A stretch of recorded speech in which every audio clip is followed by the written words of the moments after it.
अस्सलाम वालेकुम वीवर्स, अल्लाहुम्मा सल्ली अला मुहम्मद व आले Muhammad. District bar association Sahiwal की जानिब से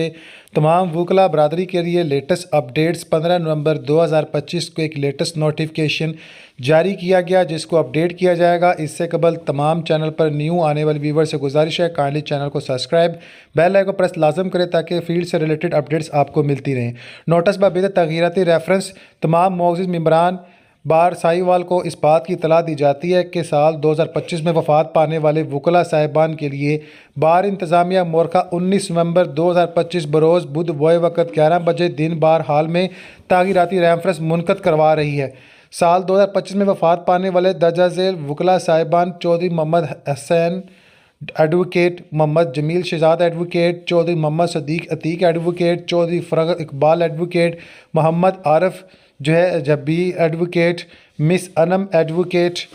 miss Anam Anwar advocate, Mirza Mohammad Latif advocate, Chaudhry Faqir Mohammad advocate, Chaudhry Azhar Saeed Anwar advocate, Ali Hassan Khan गादी एडवोकेट के लिए खसूसी दुआ की जाएगी और इनके अरकान से ताक़ीरत की जाएगी। तमाम मोअज़्ज़िज़ मेंबरान बार साहिवाल से शिरकत की इस्तदा है। मलक सईद अहमद सिगला एडवोकेट, सदर district bar association Sahiwal, Mohammad Naveed Khan Baloch advocate, general secretary district